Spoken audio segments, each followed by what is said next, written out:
नमस्कार दोस्तों, stock market studies में फिर से एक बार आपको बहुत-बहुत स्वागत करता हूं। तो आज मैं फिर से आपके सामने कुछ इंपॉर्टेंट कंपनी का अपडेट शेयर करने वाला हूं, तो इस वीडियो को पूरा लास्ट तक देखिएगा और अभी तक अपने चैनल को सब्सक्राइब नहीं किया तो जरूर कर लीजिएगा। तो चलो देख लेते हैं कौन सा कंपनी है इस वीडियो के अंदर। फर्स्ट जो कंपनी है जिसके बारे में चर्चा करूँ उसका नाम है एनएचपीसी लिमिटेड। तो बेसिकली एनएचपीसी लिमिटेड के ऊपर एक डेटा मैं आपके साथ शेयर करूं तो कंपनीज के ऊपर सबसे पहले मैं बात आपको बता दूं इंडिया के नंबर देखा जाए तो नंबर वन जो कंपनी है इस सेक्टर में वो है एनटीपीसी। और उसके बाद देखिए एनएचपीसी का रैंकिंग कहाँ पे है। एनएचपीसी का रैंकिंग है नंबर 8 में, क्योंकि इसका मार्केट कैप 94,000 करोड़ है। कोई छोटा मोटा कंपनी तो नहीं है। हाँ, इस कंपनी में कुछ वीकनेस पॉइंट है जो मुझे थोड़ा सा कंपनी के ऊपर प्रेशराइज बनता हुआ देखने को मिले, और कुछ पॉजिटिव पॉइंट भी है जो मैं आपके साथ शेयर करूंगा। वीकनेस पॉइंट क्या है आप देख सकते हैं, सेल्स का ग्रोथ एंड प्रॉफिट का ग्रोथ जो नेगेटिव में है इस कंपनी का, तो एक बहुत बड़ा वीकनेस पॉइंट है। दूसरी बात, कंपनी के जो कर्जा है वो इंडस्ट्रीज के हिसाब से वो कम है, एक अच्छी बात भी है। और आरओसी देखा जाए तो कंपनी के इंडस्ट्रीज पी रेशियो के आसपास है। अभी एनएचपीसी के ऊपर जो डेटा को मैं आपको शेयर करूंगा कि कंपनी के सबसे पहले देखा जाए तो वैल्यूएशन क्या सस्ते में है क्या हाई है। अगर मैं कंपनी खुद के वैल्यूएशन के बारे में बात करूँ तो कंपनी का पी रेशियो है 9 एवरेज, और कंपनी के करंट पी रेशियो चल रहा है 25 के आसपास। मतलब वैल्यूएशन के हिसाब से देखा है तो कंपनी के एवरेज पी रेशियो 9 है और कंपनी के खुद के पी रेशियो 25 के आसपास है। और दूसरी बात यह है कि कंपनीज के ऊपर जो पीबी रेशियो है, अगर उसके बारे में चर्चा करूँ मतलब प्राइस टू बुक वैल्यू, वो भी आपको हाई दिखेगा, क्योंकि यहाँ पे एवरेज देखने को मिला है 0.9 और कंपनी के खुद के जो पीबी रेशियो है वो है 0.25 के आसपास। मतलब वैल्यूएशन के हिसाब से थोड़ा सा हाई है। फिर भी लोगों को कहना है कि क्या इंडस्ट्रीज पी रेशियो से हाई है, बिल्कुल नहीं। तो देखिए, कोई भी सरकारी कंपनी में आपको हमेशा वैल्यूएशन आपको सस्ता दिखेगा। अभी सिर्फ वैल्यूएशन को देखकर ही तो काम नहीं चलेगा। क्या सही में कंपनी परफॉर्मेंस अच्छा कर रहा है? अगर मैं कंपनी के सेल्स का डेटा के बारे में बात करूँ तो इस बार जो सेल्स हुआ वो 2700 करोड़ से 2600 करोड़ बने। एक्सपेंस मिटाने के बाद नेट प्रॉफिट भी देख सकते हैं, थोड़ा सा यहाँ पे कमजोरी देखने को मिले। हाँ, ज्यादा प्रॉफिट तो हुआ, फिर भी 1000 करोड़ से करीबन 1100 करोड़ का प्रॉफिट हुआ। तो प्रॉफिट का जो ग्रोथ है वो प्रॉफिट का ग्रोथ उतना भी ज्यादा नहीं हुआ जितना होना चाहिए था। तो मुझे लगता है जो सिचुएशन बने हैं उस सिचुएशन के बेसिस में कंपनी के ऊपर एक पॉजिटिविटी थिंकिंग यहाँ पे बनना चाहिए था, उस पॉजिटिविटी थिंकिंग यहाँ पे बना नहीं। तो जिस तरीके से ग्रोथ होने का एक्सपेक्टेशन किया जा रहा था उस तरीके से ग्रोथ अभी हुआ नहीं। तो क्या इस सिचुएशन में कंपनी से कुछ नेगेटिव डिसीजन आएगा? बिल्कुल नहीं। मैं इस कंपनी के टेक्निकली चार्ट पैटर्न्स को चेक करूँ तो कंपनी के ऊपर एक पैटर्न क्रिएट हुआ। पहले कप बने, उसके बाद हैंडल पैटर्न बने, उसके बाद एक बिग क्रैश हो गया। मतलब फिर से एक बार हैंडल पैटर्न यहाँ पे बनाने का कोशिश करेंगे, क्योंकि फिलहाल के लिए अभी तक कोई भी पैटर्न्स कंप्लीट नहीं हुआ, क्योंकि कप विद हैंडल पैटर्न्स के बाद ब्रेकआउट एंड ब्रेकआउट कंफर्मेशन होना चाहिए था, अभी हुआ नहीं। क्योंकि ना होने के पीछे दो रीजन है। पहली बात, कंपनी के ऊपर जो प्रॉफिट एंड ग्रोथ है, सेल्स का ग्रोथ आप देखेंगे तो टिल टू मंथ में कंपनी के ऊपर हालत खराब है, नेगेटिव में चला गया। और यही एक वजह है, यही एक रीजन है जिसके कारण कंपनी के ऊपर एक सेलिंग प्रेशर देखने को मिला। तो हम लोग क्या देखते हैं, कंपनी भाग रहा है तो चलो निवेश कर दो, ऐसे बिल्कुल नहीं करना है। आपको पहले चीजों को पहले समझना पड़ेगा। अभी एक डेटा में और भी आपके साथ शेयर करूंगा, वो बहुत इंपॉर्टेंस है। वो है कंपनी का कर्जा। मतलब कंपनी ने जो कर्जा लिया, जो पॉसिट फ्रॉम बोरिंग्स के बारे में बात करूं तो देखिए पहले कुछ सालों में कंपनी का कोई भी कर्जा नहीं था। कोई भी कर्जा कोई भी कंपनी ने लिया नहीं। अभी उसके बाद कंपनी कंटिन्यूसली खुद के कर्जा लेते चले गए और उसी कर्जे को कंपनी रीपेमेंट भी किया। मगर कंपनी जितना कर्जा लिया उतना कर्जे को कंपनी रीपेमेंट कर नहीं रहा। आप खुद ही देख सकते हैं, 2500 करोड़, 6000 करोड़, 2000 करोड़, 4000 करोड़ के आसपास लास्ट ईयर में, मतलब 2024 में भी 6000 करोड़ तक कंपनी ने कर्जा लिया। और रीपेमेंट कितना किया? 1300 करोड़, 1800 करोड़, 2800 करोड़, इस तरीके से कुछ रीपेमेंट देखने को मिला। तो सिचुएशन वाइज बात करूँ, कंपनी के ऊपर जो मतलब प्रेशराइज है वो अभी भी कंटिन्यू हो रहा है।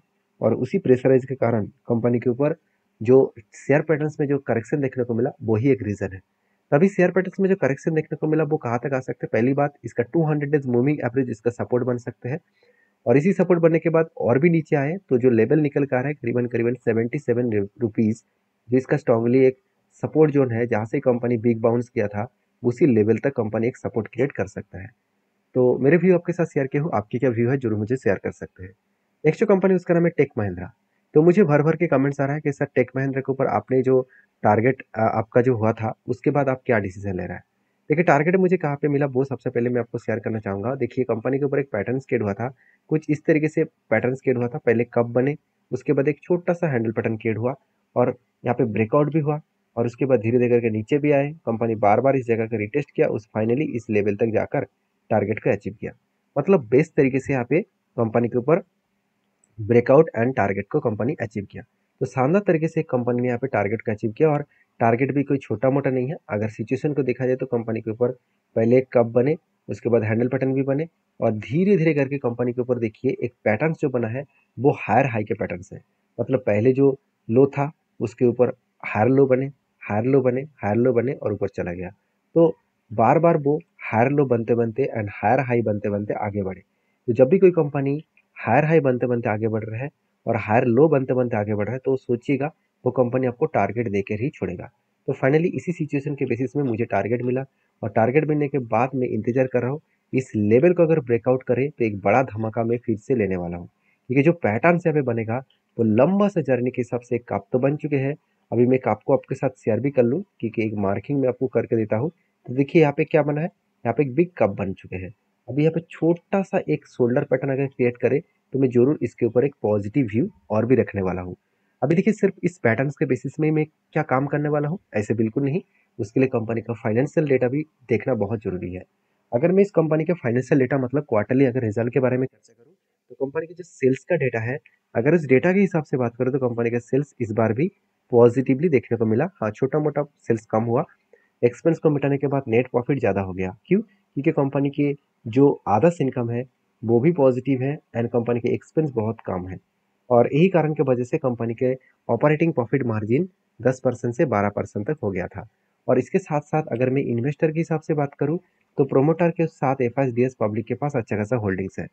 हाँ, कुछ लोग कह सकते हैं कि कंपनी के पास जो प्रोमोटर के बाद एफएस के पास जो होल्डिंग था, कुछ क्वांटिटी यहाँ पे सेल ऑफ किया गया, उसका डायरेक्टली फायदा किसने उठाया? डीएस ने उठाया।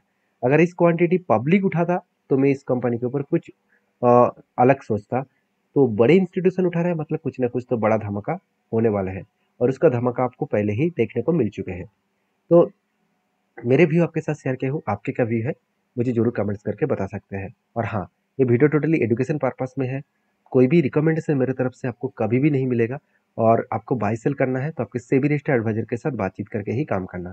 तो नेक्स्ट जो कंपनी है उसके बारे में चर्चा करूँ, उसका नाम है मोतीलाल ओसवाल फाइनेंशियल सर्विसेज। देखिए मोतीलाल ओसवाल के ऊपर सबसे पहले मैं टेक्निकली चार्ट पैटर्न्स आपके साथ शेयर करूंगा। अभी टेक्निकली चार्ट पैटर्न्स के बारे में बात करूँ, जो जब एक रेंज बना था, एक यहाँ पे 1 2 3 4 4 के 4 बाइंग कैंडल का रेंज बने, जो रेंज निकल कर है 37%। तो जब नीचे लेवल को टच किया तब यहाँ पे मेरा एक डिसीजन बना और धीरे धीरे करके ऊपर भी गए और उसके बाद थोड़ा सा करेक्शन भी हुआ। और देखिए यहाँ से दो तरीके से सिनेरियो बन सकते हैं, आइदर वो ऊपर जा सकते हैं, आइदर वो नीचे आ सकते हैं, तो कुछ भी हो सकते हैं। तो यहाँ पे अगर नीचे आए क्या मैं एग्जिट कर लूंगा? बिल्कुल नहीं। अगर ऊपर गए तो टारगेट अचीव कर होगा तो मैं एग्जिट करूंगा? हाँ बिल्कुल, क्योंकि मैं जहाँ पे टेक्निकली मुझे टारगेट मिलता है वहाँ पे मैं एग्जिट कर लेता हूँ, नीचे आने में मैं एग्जिट नहीं करता हूँ। क्यों? क्योंकि मैं उसी कंपनी के ऊपर बाय सेल करता हूँ जो कंपनी का फाइनेंशियल ग्रोथ बहुत शानदार है। क्या सही में फाइनेंशियल ग्रोथ शानदार है? उस फाइनेंशियल ग्रोथ को दिखाने से पहले कंपनी के ऊपर एक अपडेट मैं आपके साथ शेयर कर रहा हूँ, क्योंकि कंपनी किस तरीके से खुद को रिप्रेजेंट कर, आप देख सकते हैं मोतीलाल ओसवाल फाइनेंशियल प्लानिंग जो प्लान कर रहा है किसके लिए? To issue non convertible debentures. मतलब कंपनी कुछ फंड रेज करने वाला है और वो भी किसके माध्यम से?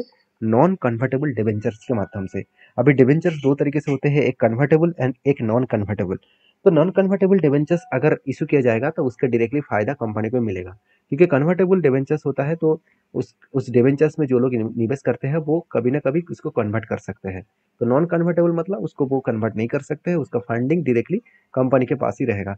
तो इसका डायरेक्टली फायदा कंपनी को मिलेगा। दूसरी पॉइंट्स कंपनी के जो फाइनेंशियल डेटा है वो भी मैं आपको बता दूं, कंपनी इस बार भी देखिए हाईएस्टली सेल्स को जनरेट किया, एक्सपेंस मिटाने के बाद हाईएस्टली नेट प्रॉफिट को भी जनरेट किया, जो आज तक की सबसे हाईएस्ट नेट प्रॉफिट है। तो जब कंपनी इतने शानदार परफॉर्मेंस किया, उसके साथ साथ इन्वेस्टर भी इस कंपनी के ऊपर खुश होकर बैठे हुए हैं और म्यूचुअल फंड भी इस कंपनी के ऊपर कंटिन्यूसली खुद के सेलिंग्स को मेंटेन्स कर रहा है। आप देख सकते हैं जो इतने दिनों से सेल हो रहा था, मार्च से लेकर अप्रैल मई जून तक, उसके बाद जुलाई मंथ में अच्छा खासा क्वांटिटी बाइंग किया गया, तो कुछ ना कुछ तो बड़ा होने वाला है। तो इस चीज़ों को पहले समझना पड़ेगा, उसके बाद डिसीजन लेना पड़ेगा। तो मुझे लगता है जो सिचुएशन क्रिएट हुआ है उस सिचुएशन के बेसिस में आपको कंपनी के ऊपर स्टडी करना है, उसके बाद आपको डिसीजन लेना है। आई होप वीडियो में जानकारी आपको अच्छा मिला होगा, अगर मिला है तो चैनल को जरूर सब्सक्राइब करना। और लास्ट कंपनी के बारे में बात करूँ, उसका नाम है उजस एनर्जी लिमिटेड, जो एक 4700 करोड़ का कंपनी है। और कंपनी का डिसीजन यही है कि कंपनी जो स्प्लिट पहले दिया था, अभी फिर से बोनस इशू करने वाला है, और वो भी फर्स्ट टाइम 1:4 रेशियो का। मतलब हर 4 शेयर के बदले आपको 1 शेयर मिलने वाला है। तो इस सारे कंपनीज के ऊपर एक बार डीपली एनालिसिस करिए, उसके बाद काम करिए, क्योंकि मेरे जो व्यू है वो मैं आपके साथ शेयर किया हूँ। मेरे व्यू से आपको मतलब कोई भी बाय एंड सेल का रिकमेंडेशन नहीं कर रहा हूँ। मैं सारी चीज़ आपको समझाने का कोशिश किया। आप उसको समझकर खुद के हिसाब से डिसीजन लेना। मिलते हैं नेक्स्ट वीडियो में, तब तक के लिए धन्यवाद।